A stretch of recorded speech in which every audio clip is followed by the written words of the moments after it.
you've written that the 2020s will be the most disruptive decade in human history. You wrote that before the 2020s. What evidence do you have to support this? Around 2016, 2017, Don, I started realizing that all the macro trends and dynamics that I was looking at will kind of converge and come together in the 2020s. And that, in fact, has happened. I think I've always said that COVID is really a good practice for the 2020s, because when COVID hit, all of a sudden, everybody had to do everything differently, right? We had shopping, entertainment, pastime, work, everything changed. And that's a really good, if you will, bike with training wheels for preparing for this decade. It's the decade they'll begin the age of intelligence. Clearly that's happened. I said, I was writing the book in 2019, the age of climate, the necessary reinvention of capitalism and democracy, and then a new emerging global consciousness. One of the things that's interesting about disruption and change is that, and I talk about this occasionally when I give presentations, is there's the negative disruption, like what we experienced during the Black Plague or during World War I or World War II. But then there's positive disruption, and I would call the 1990s positive disruption, where hundreds of millions of people experienced freedom for the first time. And would you say that humanity gets to decide how disruptive or in which direction we go? The real prevention of the future is legacy thinking. In other words, thoughts from the past. So we always try to solve an emerging problem with the solutions from the past. And when they don't work, we think it's an unsolvable problem. Or like with AI, we think that this is what AI is. It's just a toe in the big ocean for what artificial intelligence is ultimately going to be. So we can't project onto that. So it's really the legacy thinking that is holding us back. I would say, and this is a high level, it sounds very new agey or kumbaya, but humanity structurally is based around money. The economies are based around money. The only measurement we have for countries are the GDP, which is growth measurement. So basically, we have to move from a hashtag money to a hashtag money first to a hashtag humanity first. So if by the end of the 2020s, 2030, we're 40% of the way through it, or 45% of the way through it, then if we don't change, we don't lose the legacy thinking that's holding us in the past, we're going to have huge consequences by the end of the century. So I really see the decade of the 2020s as being the opportunity to move from the structures that exist to moving towards the structures that we, humanity, will need. In 2012, you wrote Entering the Shift Age. What do you mean by shift age? The agricultural age started 10 to 12,000 years ago. The industrial age, 200 to 250 years ago. The information age, post-World War II, varyingly by country. And then I realized, and this really happened in 2005, that's when I decided to become a full-time futurist, was because I looked back at where the information age got its name, which was the mid-70s. We're in the information age now. We have knowledge as a product, we're getting computers, the whole thing, the GI Bill, everything, right? So since that time, so 2005, so 30 years, 1975, end of the Cold War, beginning of the global economy, analog to digital, personal computing, and the internet. Those 5 things told me that there had to be a new age. There just had to be a new age. And then I knew at the time in 2005 that there would be high-speed wireless so that the portability of the computers and the internet would be. So those 6 things told me there had to be a new age. So then I thought about what this new age was going to be because it had to be written about. And I ended up calling it the shift age. The prior ages were based on product: agricultural age, agricultural products; industrial age, machines, products; information age, data, knowledge. And that this would be all about how we, humanity, would be completely changing in a major shift on all levels since the information age. You have written extensively about this fork in the road and Right. talked about it. What is the fork in the road? Basically, humanity on its current trajectory has about 200 years left. If we make the changes that I've been referencing here, we have maybe 100 to 200,000 years. And where I started doing a lot of research on the long future, the average mammalian species lives for about 1 million years. Modern humanity has been around for 150,000, 200,000. So we've got 750,000 years. Even just make that 100,000. So we've got, if we're as good as all the other mammals and we think we are superior, at least all the evidence is that humans think we're at the top of the food chain. If that's the case, then we should be able to make adaptive change. You know, evolution is not survival of the fittest, it's survival of those most adaptable, right? So we're at this critical point in the 2020s and in the shift age where we have to do as other mammals do and adapt. And we have 100,000 years ahead of us, or we'll have a couple of hundred. And that's the biggest fork in the road. The smaller fork in the road is moving from a lot of the things that you and I've talked about, a place to space. It's moving through the generations. There's an ascendant 2 generations now in the shift age that are distinctly different than you as a Gen Xer and me as a boomer, right? So there's this, everywhere I look, I see a fork in the road. And you know, pick a topic and I'll explain looking forward what the fork in the road is. But another way I say it, Don, is that usually humans, if you go back in history, we've had to make decisions based on what we think our grandchildren might want or our great-grandchildren. So there's 3 or 4 generations. Generations generally happen every 20 or 25 years in terms of their effectiveness in making a mark on the world.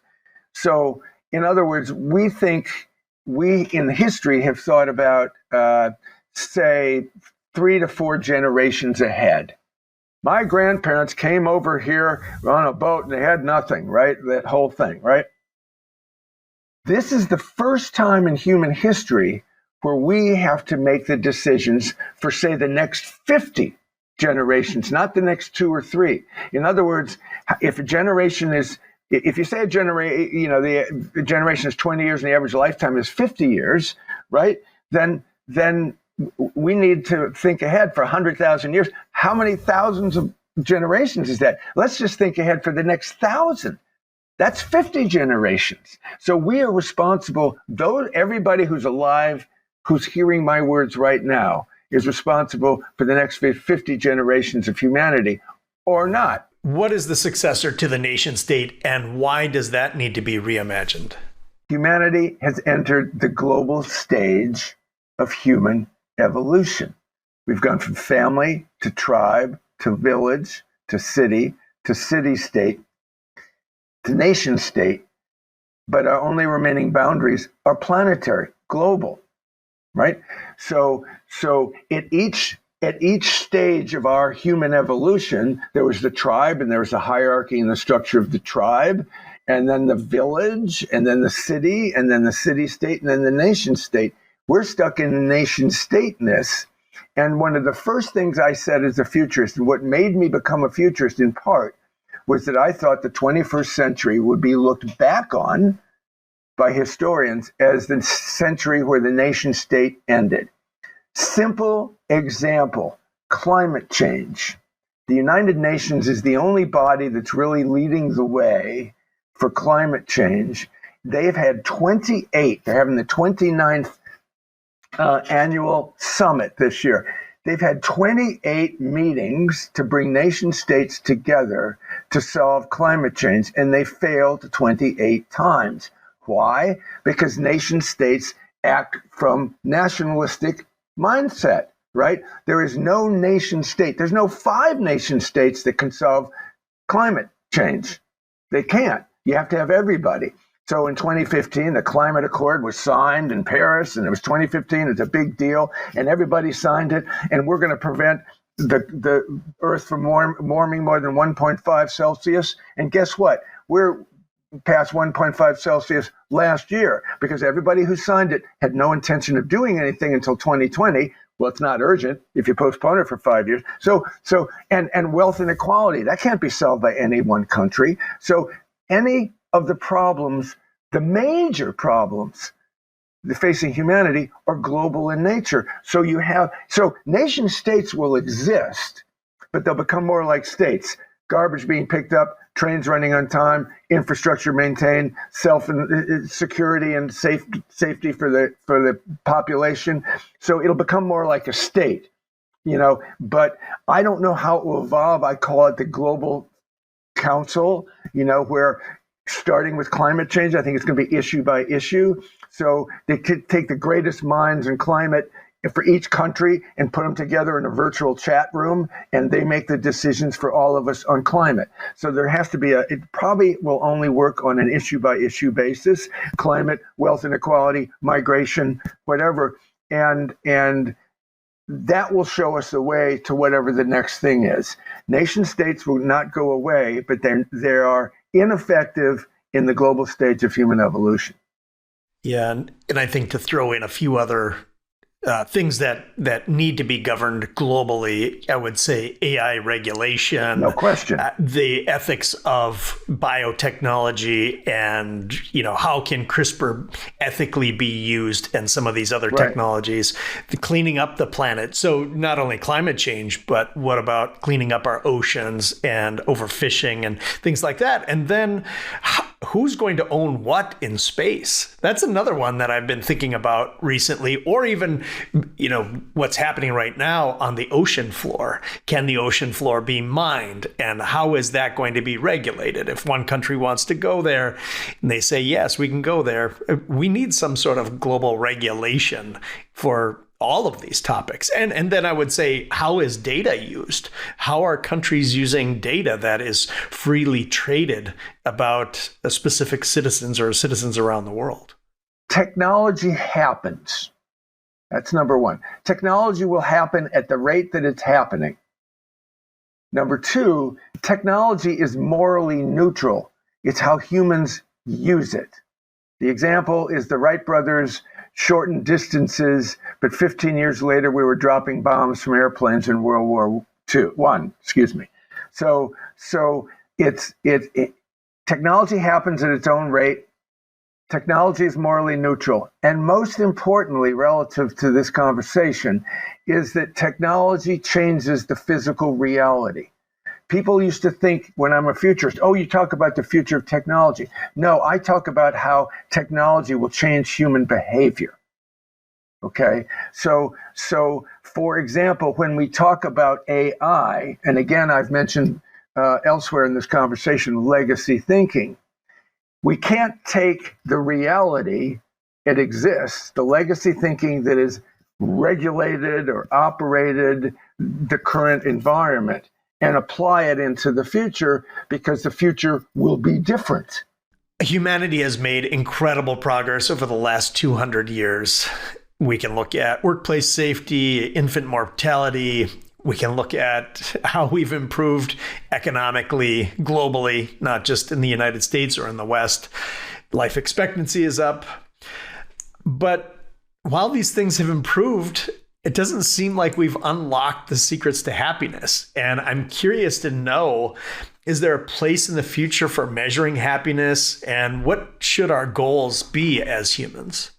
I think it's more important in K through 12 education to have a curriculum of what is important in life rather than what do you know.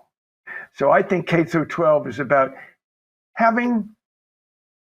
why not teach what happiness is? What makes you happy as a 7-year-old? Ask the question as 10-year-olds. Ask the question as 15-year-olds, and then make them own that and have the conversation.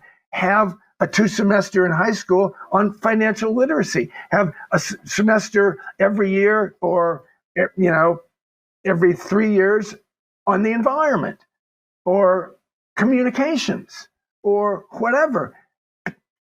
Or teaching people to be curious learners is more important. Teaching people how to be lifelong learners is more important than how much they've memorized already. Are we on a path to oblivion, or are we going to get closer to utopia? What are your thoughts? If we're optimistic about our future, does the length of time concern you?